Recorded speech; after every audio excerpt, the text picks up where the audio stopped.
The sun was blazing mercilessly over Cottonwood Springs, Arizona territory.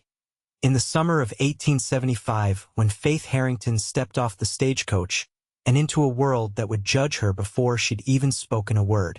Her emerald eyes squinted against the harsh sunlight as she gathered her skirts, ignoring the whispers that followed her substantial frame down the wooden steps. At 22, Faith had long ago accepted that her build wasn't what society deemed desirable. She stood nearly 5'10", with broad shoulders, strong arms, and curves that couldn't be contained by the fashionable corsets of the day. Back in Boston, her aunt had spent years lamenting Faith's inability to attract a husband, eventually shipping her west to work as a schoolteacher in this frontier town after declaring her a hopeless case. "Lord Almighty, they sent us a woman big as a draft horse," muttered an older woman standing on the boardwalk. "Poor thing won't last a month in this heat." Faith pretended not to hear, but her cheeks flushed hot with humiliation. She'd heard it all before: too tall, too broad, too much of everything a lady shouldn't be. Setting her jaw, she straightened her back and looked around the dusty main street, searching for someone who might direct her to the schoolhouse. "Miss Harrington?" A deep voice called from her right. She turned to see a man approaching, early 30s perhaps, with a weathered face beneath a wide-brimmed hat. Despite the heat, he wore a leather vest over his cotton shirt, worn jeans, and boots that had clearly seen better days. His eyes, a startling shade of blue, assessed her without judgment. "I'm Kent Abernathy," he said, removing his hat and revealing sun-streaked brown hair. "Mayor asked me to meet you, show you to your accommodations." Faith nodded, relieved. "Thank you, Mr. Abernathy. I appreciate the welcome." He glanced at her two large trunks. "You've brought quite a bit with you. Let me help with those." Before she could protest, Kent hoisted both trunks with apparent ease, one under each arm, and began walking down the street. Faith hurried to keep up, aware of the stares following them. "Is it always this hot?" she asked, desperate for conversation to distract from the whispers. Kent gave a short laugh. This is pleasant. Wait till August, Miss Harrington." They passed a saloon where several men lounged outside. One wolf whistled, then called out, "Hey, Abernathy, where'd you find the Amazon woman?" Kent stopped abruptly, setting the trunks down with controlled precision. Faith wanted to disappear as he turned toward the men. "That's Miss Harrington to you, Phillips. She's our new schoolteacher." His voice was quiet but carried an undercurrent of steel. "You do well to remember your manners." The man snickered but didn't respond as Kent picked up the trunks again and continued walking. "You didn't need to do that," Faith said softly. "I'm accustomed to such comments." Kent's jaw tightened. "Doesn't make them right." He glanced at her. "Folks out here can be rough around the edges, but they'll respect you once they see what you're made of. Teaching their children isn't an easy task." They stopped in front of a small whitewashed building. "This is the schoolhouse," Kent explained. "Your living quarters are attached at the back. Simple but private." As he showed her inside, Faith felt a small flicker of hope. Perhaps here, where strength seemed valued over delicacy, she might finally find acceptance. What she couldn't know was that Kent Abernathy, the quiet rancher who defended her honor, was thinking the same thing as he watched her straighten her shoulders and face her new life with determination. In a land where survival demanded grit, perhaps Faith Harrington was exactly what Cottonwood Springs needed. That evening, Faith sat alone in her modest quarters behind the schoolhouse, unpacking her belongings and trying to ignore the gnawing loneliness. The space was simple but clean: a small bedroom, a sitting area with a stove, and a tiny washroom.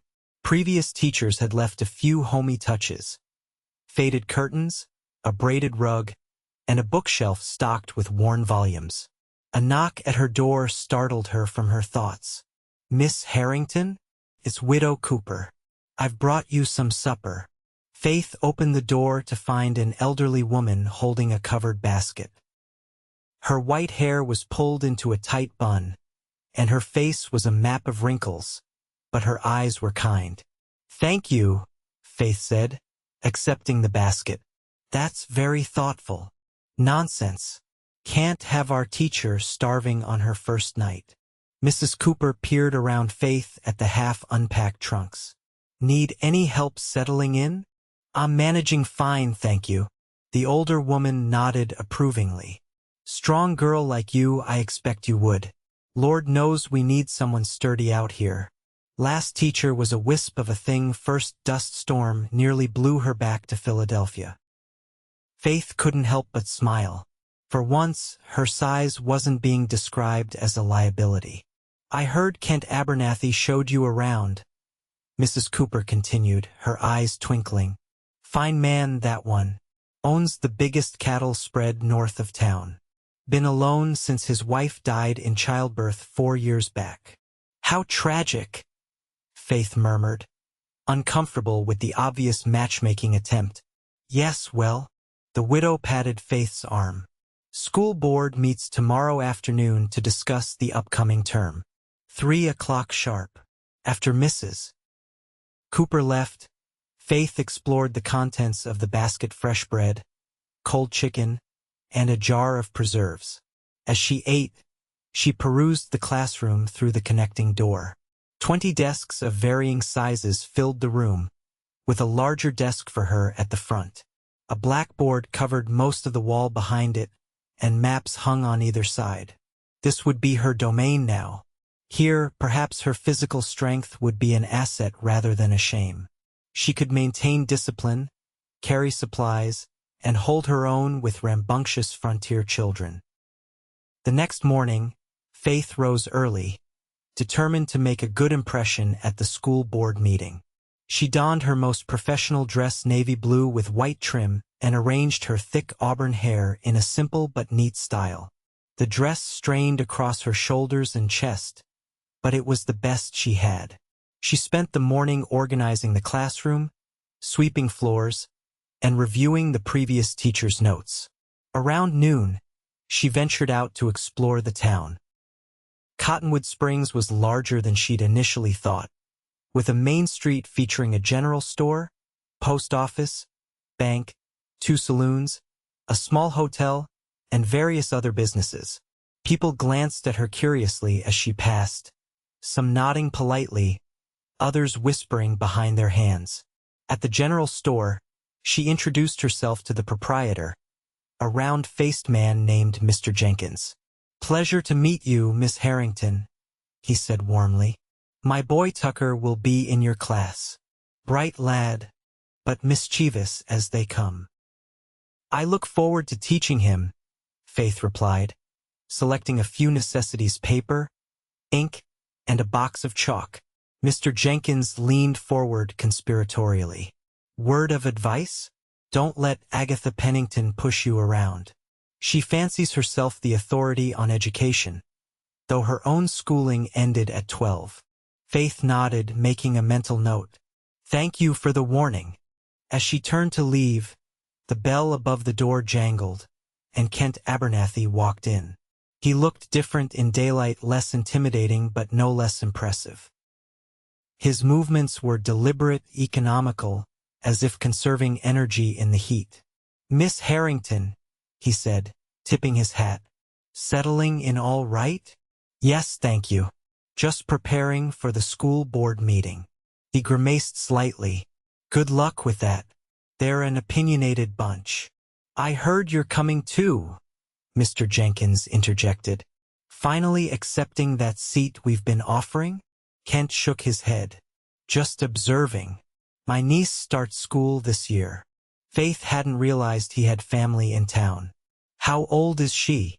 6, Kent replied, something softening in his expression. "Belinda's a shy little thing. Lives with me since my sister passed last winter." "I'm sorry for your loss," Faith said sincerely. Kent merely nodded, then added, "If you need anything for the schoolhouse repairs or supplies, let me know." I'm handy with tools. Thank you, Mr. Abernathy. That's very kind. As promised, Kent attended the school board meeting that afternoon, sitting quietly at the back of the room while 5 board members peppered Faith with questions about her qualifications and teaching philosophy. Mrs. Pennington, a thin woman with pinched features, seemed particularly determined to find fault. You're from Boston, I understand. Do you really think you can prepare our children for life on the frontier? Faith met her gaze steadily. Education is valuable regardless of where one lives, Mrs. Pennington. I'll teach them reading, writing, mathematics, and history, but I'm also practical enough to adapt my lessons to their circumstances. And discipline? Asked a stern-looking man. Some of these boys are nearly grown and quite rowdy. Before Faith could answer, a woman in a faded calico dress spoke up. Look at her, Frank. She's strong as an ox. She can handle a few unruly boys. Faith flushed, unsure if this was a compliment or another jab at her size. Being physically imposing isn't the same as commanding respect, Mrs. Pennington sniffed. No, Faith agreed, finding her voice. Respect is earned through fairness, consistency, and genuine care for my students. I intend to provide all 3. The meeting continued for another hour, with Faith fielding questions about curriculum, school hours, and behavior expectations. By the end, even Mrs. Pennington seemed grudgingly satisfied. As the board members filtered out, Kent approached Faith. You handled that well, he said. Especially Agatha. Faith sighed. Is she always so difficult? Yes. Kent smiled, and Faith noticed how it transformed his weathered face. But she means well. Her husband was killed by Apaches 10 years back, and she's raised 3 children alone since then. Makes a person protective. Faith gathered her notes. Will I meet your niece before school starts? I was hoping to bring her by tomorrow, actually. Let her see the classroom without other children around. He hesitated. She hasn't spoken since her mother died. Faith's heart twisted. Of course, I'd be happy to meet her. As they walked out together, Mrs. Pennington and another woman stood on the boardwalk across the street, watching them with obvious interest. They're already matchmaking, Kent said quietly, amusement in his voice. Faith stiffened. That seems unlikely. Women like me aren't generally considered marriageable material. Kent looked at her sharply. Women like you? You know what I mean, Faith said, gesturing vaguely at her substantial frame. Kent's expression darkened. People can be damn fools about what matters. Before Faith could respond, he tipped his hat and strode away, leaving her to wonder exactly what he meant. The next morning, Faith was arranging books on a shelf when a soft knock interrupted her. She opened the schoolhouse door to find Kent standing there, hat in hand, with a small girl partially hidden behind his legs. The child had auburn hair in 2 neat braids and wide blue eyes that regarded Faith warily. Good morning, Faith said softly, crouching to the girl's level despite how it strained her dress seams. You must be Belinda. I'm Miss Harrington. The girl pressed closer to her uncle, not responding. She's shy, Kent explained unnecessarily. I thought seeing the classroom might help her feel more comfortable when school starts. Of course. Faith stood and stepped aside. Please, come in. Belinda Bell, as Kent called her, remained silent throughout their visit, but her eyes grew wider as Faith showed her the children's books, the globe, and a box of slate pencils. When Faith demonstrated how the desks opened to store books inside, the girl's lips almost curved into a smile. Would you like to try sitting at one? Faith asked gently. After a hesitant glance at Kent, Belle nodded and perched on a small chair, her feet dangling above the floor. Perfect fit, Faith declared. And look, your desk is right by the window. You'll be able to see the cottonwood trees. As Belle explored the desk, Kent moved closer to Faith. "Thank you for this," he said quietly. "She hasn't shown interest in much since. Well, since it happened." "Children are resilient," Faith replied. "With patience and support, she'll find her voice again." Kent studied Faith's face. "You speak from experience?" Faith hesitated, then nodded. "My mother died when I was 7. I stopped talking for nearly a year afterward." "I'm sorry," Kent said, genuine compassion in his voice. "What helped you?" "My father never pushed. He just kept talking to me, reading to me every night, treating me normally." Faith smiled at the memory. "And one day, I simply had something I needed to say." Kent nodded thoughtfully. "That's what I've been trying to do. But it's hard raising a girl alone. There's so much I don't know." "You're doing fine," Faith assured him, watching as Belle carefully traced the carvings on the desk with one small finger. "She clearly trusts you completely." Their conversation was interrupted by Belle tugging on Kent's sleeve and pointing to a picture book on a shelf. "Would you like Miss Harrington to read it to you?" Kent asked. Belle nodded, and Faith's heart warmed as she took the book. "I'd be delighted." They spent the next half hour with Belle sitting between them as Faith read stories about frontier children and their adventures. The girl remained silent but leaned forward eagerly during exciting parts. As they prepared to leave, Faith impulsively grabbed a small slate and chalk from her desk. "Belle, would you like to borrow this? You could practice writing your letters before school starts." Belle's eyes lit up as she accepted the gift, clutching it to her chest. "What do we say?" Kent prompted gently. Belle looked up at Faith and mouthed "thank you" without sound. "You're very welcome," Faith replied, acting as if the girl had spoken aloud. After they left, Faith found herself smiling.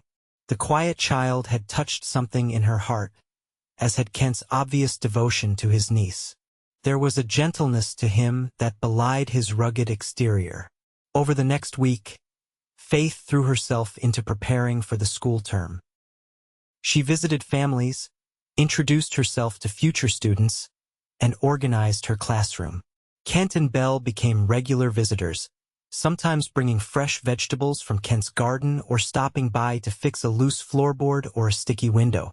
Faith learned that Kent's ranch, the Double A, was one of the most prosperous in the area, with over 2,000 head of cattle and 15 ranch hands.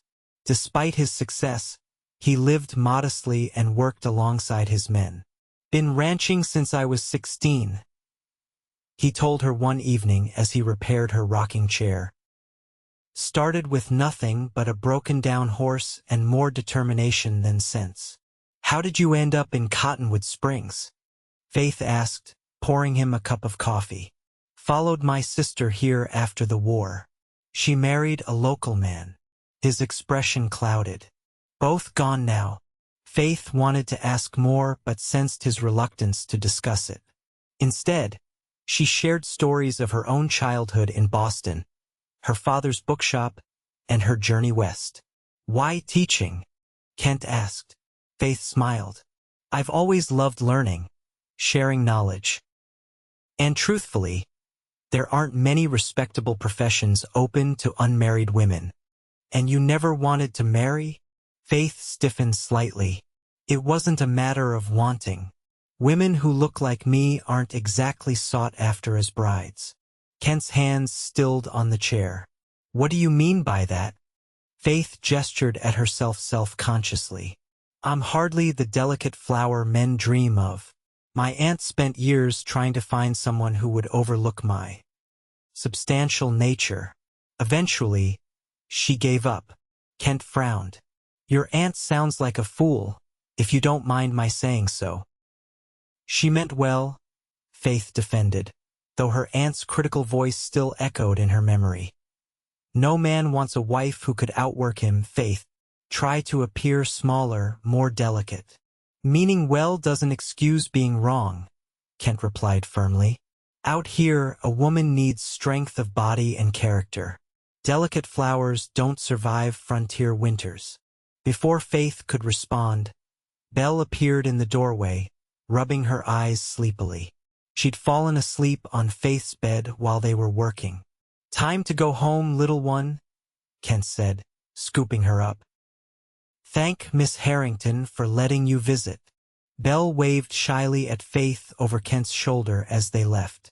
That night, Faith lay awake thinking about Kent's words. Was it possible that here, in this rugged place, her physical strength might actually be valued rather than criticized? The thought was so foreign, so contrary to everything she'd been taught, that she hardly dared believe it. Yet each day brought new evidence that Cottonwood Springs operated by different rules than Boston society.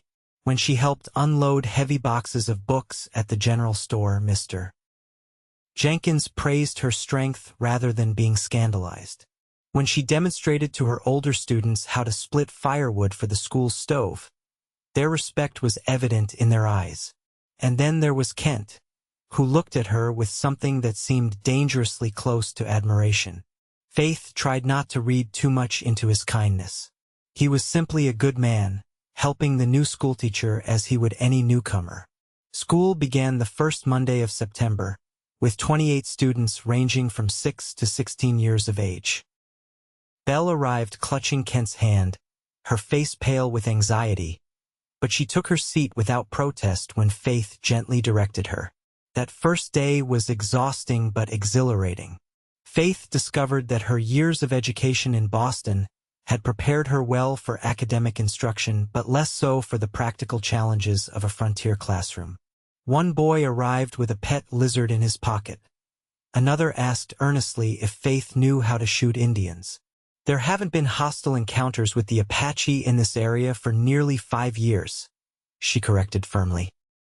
"And Native Americans are people with their own cultures and societies, not targets for guns." By the end of the week, Faith had established routines, assessed her students' varying educational levels, and even coaxed a smile from Belle, though the girl remained silent. Friday afternoon, as the children filed out, Faith noticed Kent waiting outside. He nodded at the departing students, lifting Belle onto his horse before approaching Faith.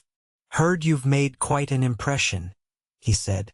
"Tucker Jenkins told his pa you're strict but not mean about it." Faith laughed. "High praise indeed." The Ladies' Auxiliary is hosting a social tomorrow night at the church. Food, music, dancing. Kent twisted his hat in his hands. "Thought you might like to go. Meet more folks from around these parts." "Oh," Faith hesitated. In Boston, such gatherings had often been exercises in humiliation, with no partners seeking her for dances and plenty of whispered comments about her size. "I'd be happy to escort you," Kent added when she didn't immediately respond. "If that's proper." Faith studied his face, searching for signs of pity or mischief, but found only sincerity. "That would be lovely, thank you." Kent's smile was quick and warm. "I'll call for you at 6 then." As he rode away with Belle, Faith wondered if she'd made a mistake. The last thing she needed was to develop feelings for a man who was simply being neighborly. Yet there was something about Kent Abernathy that made her wonder if, perhaps, she'd finally found a place where she could be valued for who she was rather than criticized for what she wasn't. The church social was in full swing when Kent arrived to escort Faith, right on time at 6 o'clock. He'd clearly made an effort with his appearance. His hair was neatly combed, his shirt crisp, and his boots polished.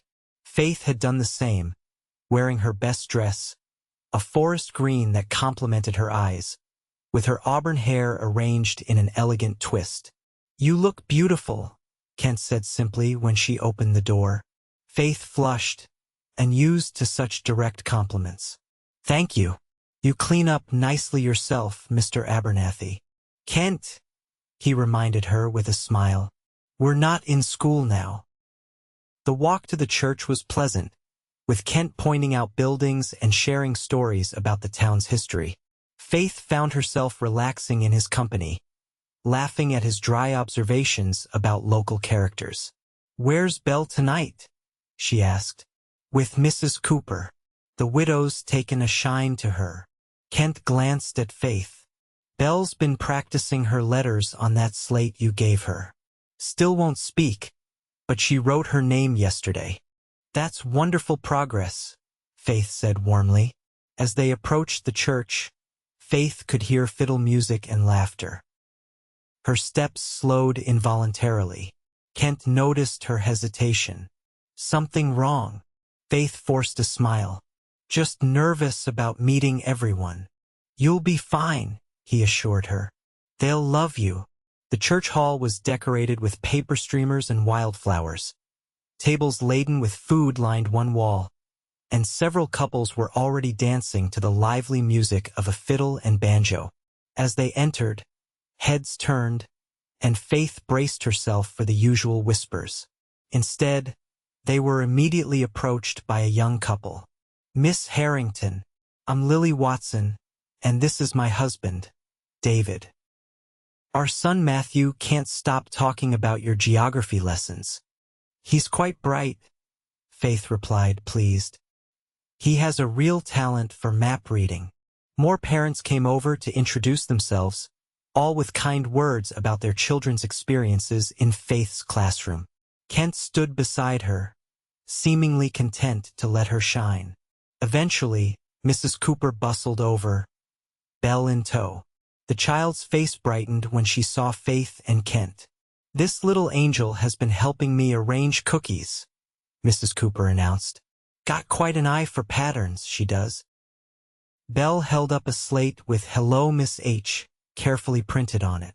"Hello to you too, Belle," Faith replied, touched by the gesture. "Your writing is improving wonderfully." As the evening progressed, Faith found herself genuinely enjoying the social. The food was delicious, the conversation lively, and even Mrs. Pennington seemed less prickly than usual. When the musicians started a waltz, Kent turned to Faith. "May I have this dance?" Faith stiffened. "I don't think, unless you don't care for dancing?" he asked, misinterpreting her reluctance. "It's not that," Faith admitted quietly. "I'm not graceful, and I'm taller than some of the men." Kent's eyebrows rose. "You're not taller than me, and grace comes with practice." He held out his hand. "I promise not to let you fall." Hesitantly, Faith placed her hand in his. His palm was warm and calloused, his grip gentle but secure as he led her to the dance floor. To her surprise, Kent was an excellent dancer, guiding her confidently through the steps. After a few minutes, Faith relaxed into the movement, allowing herself to enjoy the simple pleasure of being held by a handsome man who didn't seem at all bothered by her size. "See? You're a natural," Kent murmured, his blue eyes warm with approval. They danced 3 more times before taking a break for refreshments. As Kent went to fetch them punch, Faith overheard a conversation from a nearby group of women. Certainly didn't take long for Kent Abernathy to set his sights on the new teacher. Can you blame him? After 4 years alone, any woman would do. But such a large woman. I can't imagine what he sees in her. Perhaps he needs help with the heavy lifting on his ranch, one woman suggested, causing the others to titter. Faith's cheeks burned with humiliation. She'd been a fool to think things would be different here, that she could escape the judgment that had followed her all her life.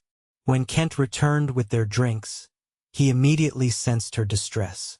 "What's wrong?" "Nothing," Faith said stiffly. "I'm just tired. Perhaps we should leave." Kent frowned, then glanced at the group of women, who quickly looked away. His expression hardened. "What did they say to you?" "It doesn't matter," Faith insisted. "Please, I'd just like to go." Kent looked like he wanted to argue but nodded. "Let me find Belle and we'll head out." The walk back was painfully silent. Faith wrapped her shawl tightly around herself, as if it could shield her from the hurt.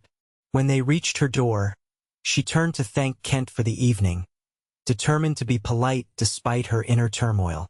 Before she could speak, Kent said, "Whatever those women said, it was wrong." Faith sighed. "It wasn't anything I haven't heard before. That doesn't make it right." Kent's voice was fierce.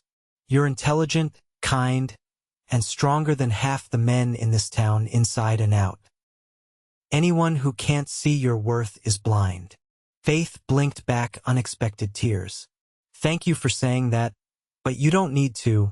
I'm not being kind, Faith. I'm being honest." Kent stepped closer, his expression intense. "I've watched you these past weeks. You've won over every child in that school, including my niece who hasn't trusted anyone since her mother died. You've faced down Agatha Pennington and earned the respect of this entire community. And you've done it all with grace and dignity, despite people's small-minded judgments." Faith stared at him, unable to form words. "Back in Boston," Kent continued, his voice gentler now, "did they try to make you smaller? To fit some ridiculous idea of what a woman should be?" Slowly, Faith nodded. "Well, out here, we need people who are strong enough to face whatever comes. Drought, blizzards, illness. This land tests everyone." He took her hand. "I don't need a delicate flower, Faith. Neither does Cottonwood Springs." Faith found her voice at last. "And what exactly do you need, Mr. Abernathy?" The corner of Kent's mouth lifted in a half-smile. "I think that's becoming clearer every day." Before Faith could respond, Belle appeared on the porch of Mrs. Cooper's house across the street, waving her slate frantically. "Duty calls," Kent said with a rueful smile. "But this conversation isn't finished." As Faith watched him cross the street to collect his niece, she felt a strange mixture of hope and uncertainty. Could Kent truly see past the physical attributes that had defined her for so long? And if he did, what then? The following weeks brought a noticeable shift in Faith and Kent's relationship. Their interactions remained proper. Kent was always mindful of Faith's reputation as the town's teacher, but there was a new warmth between them, an understanding that hadn't existed before. Kent continued to visit the schoolhouse, sometimes with Belle, sometimes alone. He built bookshelves for Faith's growing collection, repaired the leaky roof before the first autumn rains, and often brought fresh produce from his ranch. For her part, Faith found herself looking forward to these visits more than was probably wise. She told herself it was because of Belle, who was making remarkable progress. The girl still didn't speak, but she communicated through writing and had begun to participate more in class activities. One crisp October afternoon, Faith was supervising the older boys as they stacked firewood behind the school when she heard a commotion from the playground. She rushed around the building to find two girls arguing over a doll, their voices rising shrilly. To Faith's surprise, it was Belle who stepped between them, her small face determined. She took her slate from her desk, wrote something, and held it up for the quarreling girls to see. "She says we should take turns," one girl read aloud, her anger forgotten in astonishment at Belle's intervention. The dispute settled, Faith pulled Belle aside. "That was very kind of you, helping them solve their problem." Belle ducked her head, suddenly shy again. Then, to Faith's amazement, the child reached up and hugged her tightly around the waist. It was the first physical affection Belle had initiated with anyone besides Kent since Faith had known her. That evening, Faith was still thinking about the moment when Kent arrived for his usual Friday visit. Belle had gone home with Mrs. Cooper, who was teaching the girl to bake biscuits. "You look pleased about something," Kent observed as he helped Faith stack the last of the student papers. Faith told him about Belle's intervention. "She's coming out of her shell, Kent. It's wonderful to see." Kent's expression softened. "That's because of you. You've been so patient with her, given her space to heal in her own time." "She's a remarkable child," Faith replied. "She just needed someone to believe in her." Kent set down the papers and turned to face Faith directly. Would you ride out to the ranch with me tomorrow? There's something I'd like to show you. The invitation surprised Faith. Is Belle coming too? Kent shook his head. Mrs. Cooper's taking her to visit a friend with a new litter of kittens. It would just be us. Faith hesitated. Being alone with Kent at his ranch would certainly cause gossip, but she found herself nodding anyway. I'd like that. The next morning dawned clear and cool, perfect for riding. Kent arrived at 8 with 2 horses, his own sturdy gelding and a gentle mare for Faith. Can you ride? He asked as she approached the animals. Faith smiled. My father believed all proper Bostonians should ride. Though I warn you, I was always too heavy for the daintier mounts. Kent's expression darkened momentarily. Your father should have found you a horse to match your strength, not tried to make you fit a too small saddle. He patted the mare's neck. Daisy here is steady and strong. You'll suit each other fine. They rode north out of town, following a well-worn trail through rolling grasslands dotted with juniper and pinyon pines. Kent pointed out landmarks and shared stories of his early days in the territory. It was wild back then, he said. Apache raids, outlaws, not much law to speak of. Took a certain kind of stubbornness to stay. Yet you did, Faith observed. Kent nodded. Had nowhere else to go, really, after the war. He trailed off, his expression distant. You fought for the Union? Faith asked carefully. Last 2 years, yes. Joined up at 17. Kent's face was unreadable. Saw things no boy should see. When it was over, I couldn't go back to Tennessee. Too many ghosts. Faith understood then why he rarely spoke of his past. So you came west to start fresh. Something like that. Kent gestured ahead. We're almost there. They crested a small rise, and Faith gasped at the view below.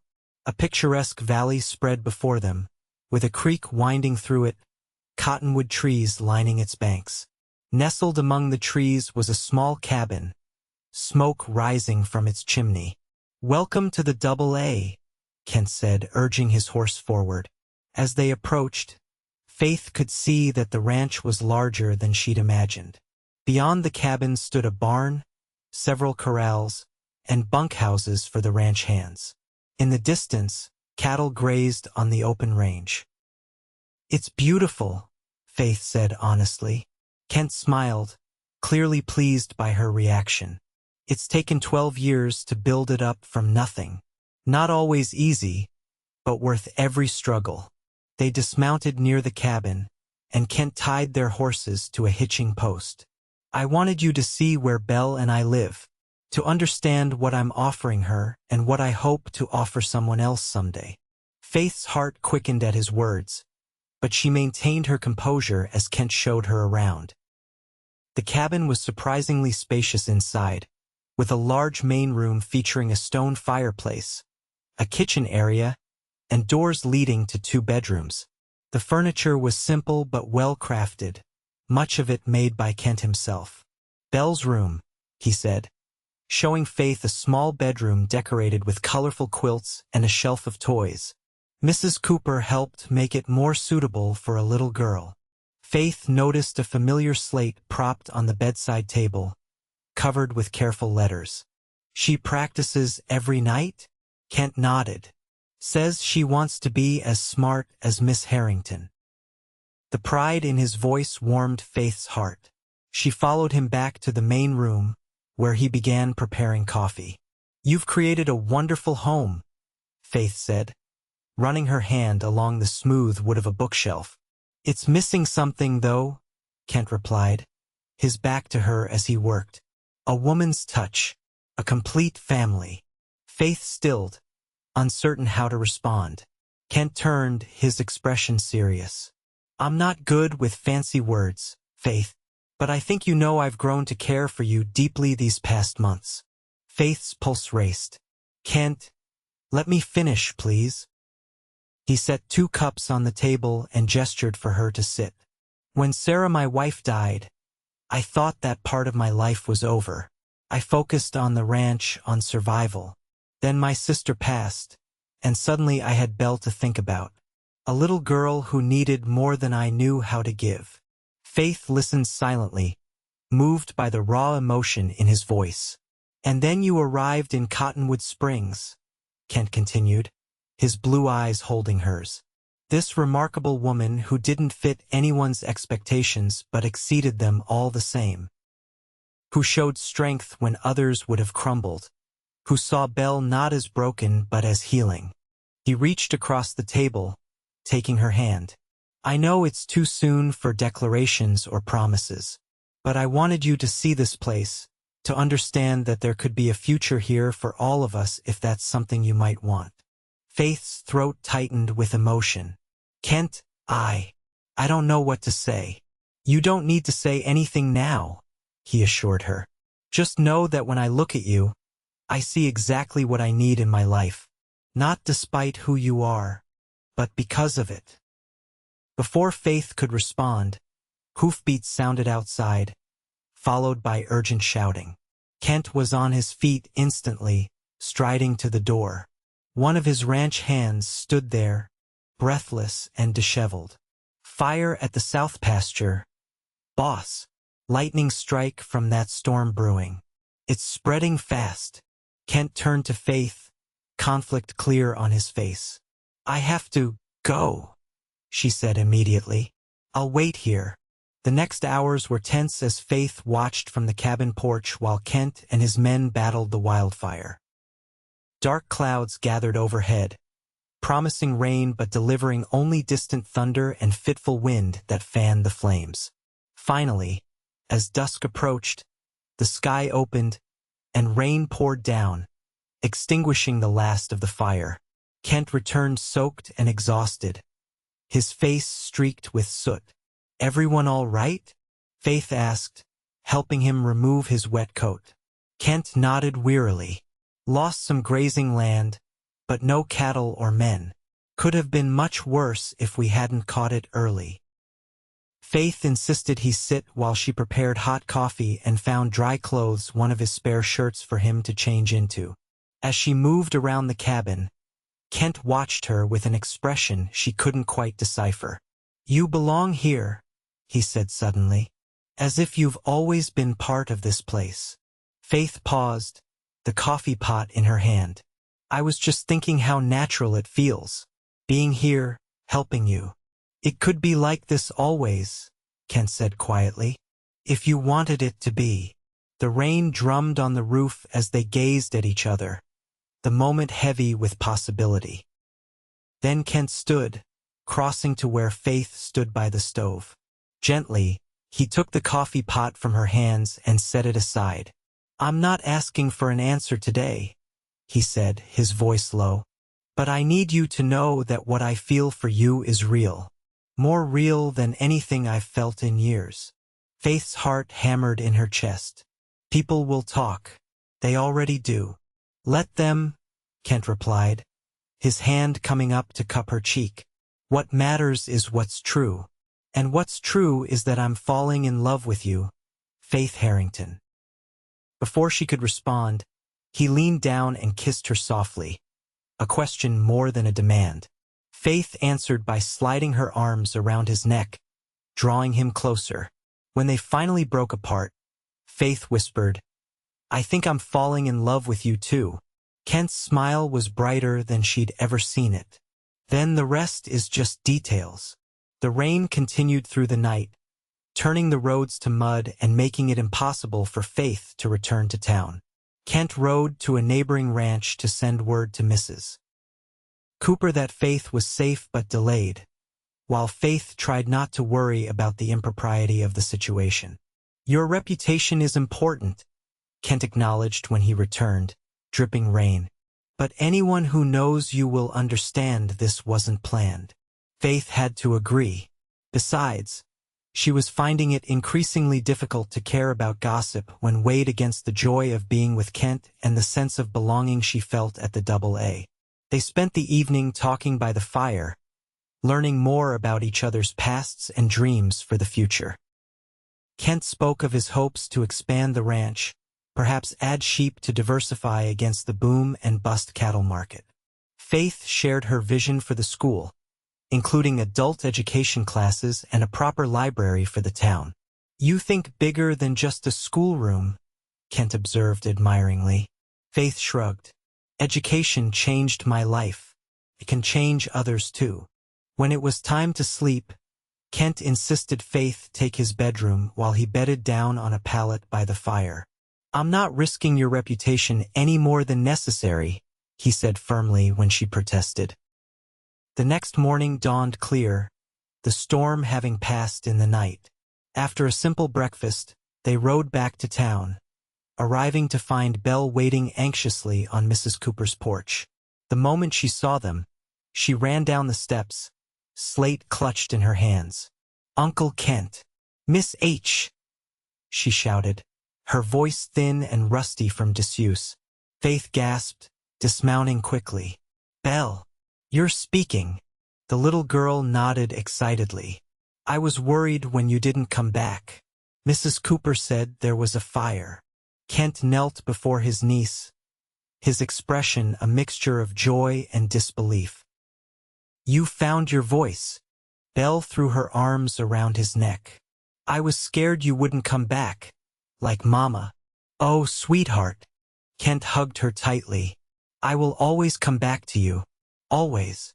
Over Belle's head, his eyes met Faith's, the promise extending to her as well. Faith felt tears welling up, overwhelmed by the moment and what it represented, not just Belle's healing, but the formation of something new, something like a family. Mrs. Cooper appeared on her porch, beaming at the scene. "Well, doesn't that beat all? The child's been practicing all morning, determined to speak when you returned." News of Belle's miraculous recovery spread quickly through Cottonwood Springs, temporarily overshadowing any gossip about Faith's overnight stay at the AA. By the time school resumed on Monday, Belle was speaking freely, though still quietly, her words carefully chosen as if she'd been saving them up during her months of silence. The following weeks brought a flurry of activity. The school term was in full swing, with preparations beginning for a Christmas pageant. Kent courted Faith openly now, taking her to church socials, escorting her on Sunday rides, and joining her for supper several evenings a week. Not everyone approved of the match. Mrs. Pennington sniffed that Faith was setting her cap for the wealthiest rancher in the county, while others whispered that Kent was settling for a woman no one else would have. These comments reached Faith's ears, of course, but she found them easier to ignore than similar barbs had been in Boston. Kent's unwavering support and Belle's flourishing under her care gave her a confidence she'd never before possessed. One crisp November afternoon, Faith dismissed her students early after the annual spelling competition. As the children scattered to their homes, Kent appeared at the schoolhouse door, Belle skipping ahead of him. "We have a surprise for you," the little girl announced, bouncing on her toes with excitement. Faith smiled, gathering her papers. "A surprise? What kind?" "You have to come see," Belle insisted, tugging at Faith's hand. "Uncle Kent said it's ready now." Intrigued, Faith allowed herself to be led down the street to the general store, where Mr. Jenkins greeted them with a knowing smile. "It's out back," he told Belle, who immediately dragged Faith through the store to the rear door. In the yard behind the store stood a beautiful sleigh, freshly painted red with black trim and polished brass fittings.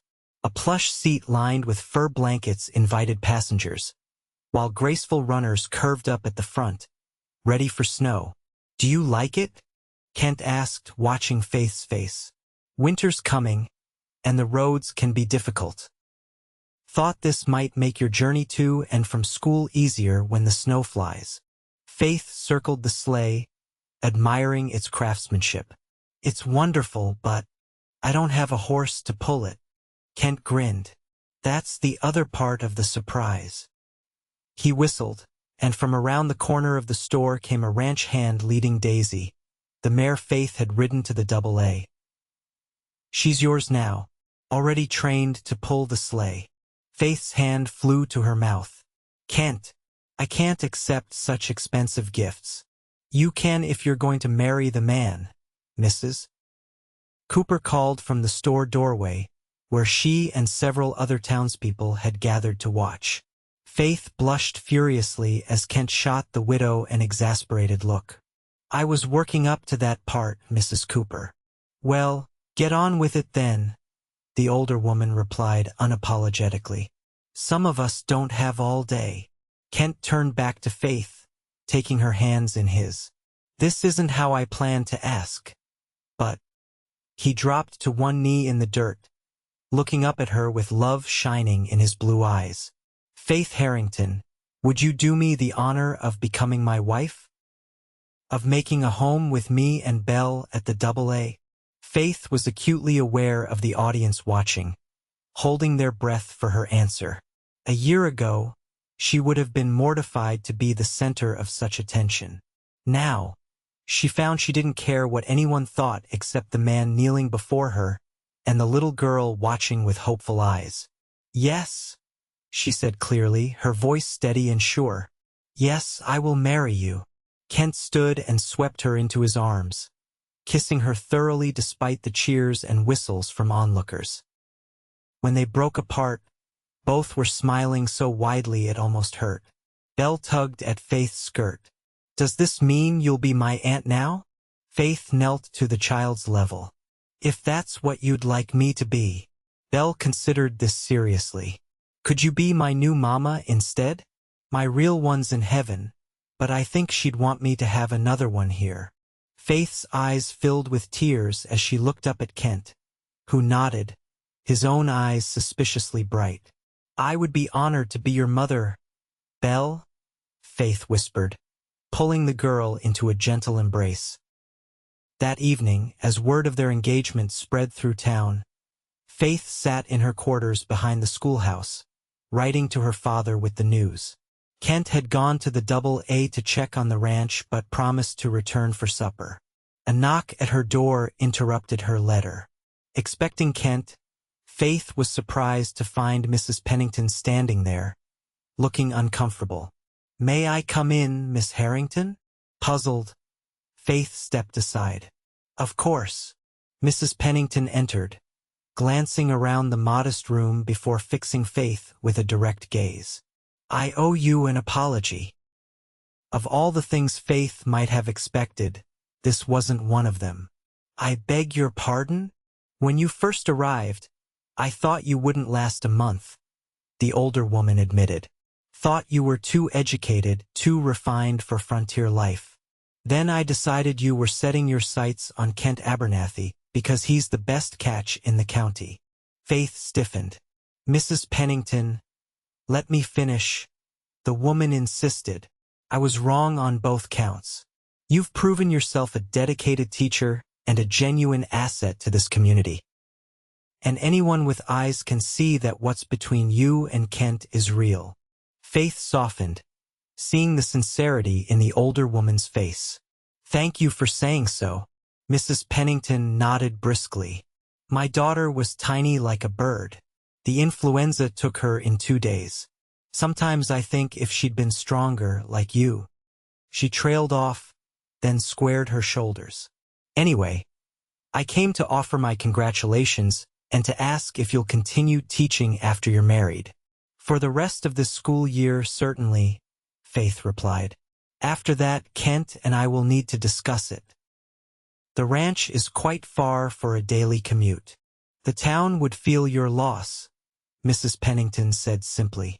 You've been good for our children. After she left, Faith returned to her letter, adding a postscript about Mrs. Pennington's unexpected visit. It seemed symbolic, somehow final proof that she had found her place in this community, that her strength was finally seen as an asset rather than a liability. Kent arrived an hour later, bringing a bottle of wine to celebrate their engagement. As they sat together planning their future, Faith felt a contentment she'd never imagined possible. Spring wedding, Kent suggested. Give us time to prepare, and the weather will be better for guests traveling from a distance. Faith nodded. April, perhaps? The wildflowers will be blooming. Kent smiled, lifting her hand to kiss her palm. April it is. And after we're married, what about the school? Do you want to continue teaching? I love teaching, Faith admitted. But the distance. We could build a school at the ranch, Kent suggested. For Belle and the children of our hands. Maybe others from nearby ranches too. Faith's eyes widened. You'd do that? For you? Anything. Kent's expression grew serious. I want you to be happy, Faith. To use your gifts, to be the remarkable woman you are. I never want you to feel you have to be less to fit someone else's idea of what you should be. Faith leaned forward, cupping his face in her hands. With you, I feel like I can finally be exactly who I am. Strong, capable, loved. You are loved, Kent whispered against her lips. So very loved. April 1876 arrived with a burst of wildflowers across the hills surrounding Cottonwood Springs, nature's blessing on Faith and Kent's wedding day. The ceremony was held outdoors at the AA, beneath an arch of twisted branches and spring blossoms constructed by Kent and his ranch hands. Faith stood in the cabin, wearing a gown of ivory satin that emphasized rather than disguised her statuesque frame. Mrs. Cooper had helped with the dressmaking, insisting that Faith should show off those shoulders God gave you, not hide them. The result was a gown that celebrated Faith's strength while maintaining elegant simplicity. The bodice hugged her torso before flowing into a full skirt, with delicate embroidery at the neckline and cuffs being the only ornamentation. Belle, serving as flower girl, twirled in her new blue dress. You look like a queen, Mama Faith, she declared, having adopted the name shortly after the engagement. And you look like a princess, Faith replied, adjusting the wreath of flowers in the girl's auburn hair. A knock at the door announced Faith's father, who had traveled from Boston for the wedding. He entered with a smile that faltered slightly when he saw his daughter. Faith, he breathed. You're absolutely radiant. Thank you, Father. Faith embraced him, grateful beyond words that he had made the journey. Are you ready to give me away? John Harrington nodded, his eyes suspiciously bright. I've been preparing myself since I received your letter. Kent seems a fine man. The finest, Faith agreed softly. Outside, guests had gathered from Cottonwood Springs, and surrounding ranches. Kent stood beneath the arch with the minister, looking handsome in a new black suit, his expression a mixture of nervousness and joy. When the fiddle music began and Faith appeared on her father's arm, a collective murmur went through the crowd. Even those who had known her for months seemed to see her anew, transformed not by her elegant gown but by the happiness that illuminated her from within. Kent couldn't take his eyes off her as she walked toward him, his face reflecting such love that Faith felt tears threatening. Belle skipped ahead, scattering flower petals with enthusiastic abandon. The ceremony was simple but heartfelt. Faith and Kent had written their own vows, promises that acknowledged their past losses while embracing their future together. Faith, Kent said, his voice steady despite the emotion in his eyes. When you first came to Cottonwood Springs, I was existing, not living, taking care of Belle, running the ranch, going through the motions day by day. Then I saw you, standing tall and proud despite the whispers, and something woke up inside me. He took her hands in his. You reminded me what it means to live fully, to face challenges with courage and grace. You brought laughter back to this ranch, words back to Belle, and love back to my heart. I vow to honor your strength, support your dreams, and love you completely for all the days of my life. Faith's voice trembled slightly as she responded. Kent, I came west believing I would always be too much, too tall, too strong, too different to find acceptance. You showed me that what others saw as flaws were actually gifts, that being strong isn't something to hide but something to celebrate. She squeezed his hands. You and Belle have given me what I never thought, to find a family who loves me as I am. I vow to stand beside you through whatever life brings, to nurture Belle as my own, and to love you with all that I am for as long as we both shall live." When the minister pronounced them husband and wife, Kent pulled Faith into an embrace that lifted her off her feet, kissing her thoroughly to the cheers and applause of their guests. The celebration continued well into the evening, with tables set up under the cottonwood trees, lanterns glowing as darkness fell, and music for dancing under the stars. Faith danced with Kent, with her father, and even with little Belle standing on her feet. As the night grew late, Faith found herself momentarily alone, watching Kent talk with some of his ranch hands across the yard. Mrs. Pennington approached, offering a cup of punch. "He looks at you like you hung the moon," the older woman observed. Faith smiled. "I'm very fortunate." Mrs. Pennington shook her head. "Not fortune. You earned this happiness by being exactly who you are, not who others thought you should be." She nodded toward a group of young women nearby. "There's a lesson in that for all of us." Later, after the guests had departed and Belle was tucked into bed, Faith and Kent stood on the porch of what was now their home, looking out at the star-filled sky. "Happy, Mrs. Abernathy?" Kent asked, his arm around her waist. Faith leaned into his embrace. "Happier than I ever imagined possible." Kent turned her to face him, his expression serious in the moonlight. "I want you to know something. What I said in my vows about honoring your strength, I meant every word. You never need to make yourself smaller for me, Faith. Not ever." Faith's throat tightened with emotion. "In Boston, my aunt used to say no man would want a wife who could outwork him." Kent's laugh was soft in the darkness. "Your aunt never lived on a frontier ranch. Out here, a man needs a partner who can hold her own, who can birth a calf or defend the homestead if needed." He brushed a strand of hair from her face. "The first time I saw you lift those heavy trunks without complaint, I thought, now there's a woman who could thrive in this life. And when you stood up to Agatha Pennington without flinching, I knew I was in trouble." Faith smiled at the memory. "She and I have come to an understanding." "She respects you," Kent corrected, "as does everyone in Cottonwood Springs. Not because you tried to fit their expectations, but because you exceeded them on your own terms." He kissed her softly. "I don't need skinny, Faith. I need strong. And I found exactly what I needed in you." Epilogue. 5 years later, the schoolhouse at the Double A Ranch buzzed with excitement as children filed in for the first day of the new term. Faith Abernathy stood at the door, greeting each student by name, her rounded belly evidence of the third Abernathy child expected before Christmas. "Good morning, Mrs. Abernathy," called a freckle-faced boy, tipping his hat politely. "Good morning, Tucker," Faith replied. "I believe you've grown 3 inches since June."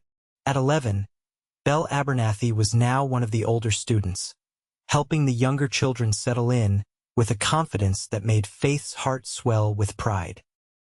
Their son Brendan, just 4, sat at a small table in the corner, carefully copying letters under his sister's supervision.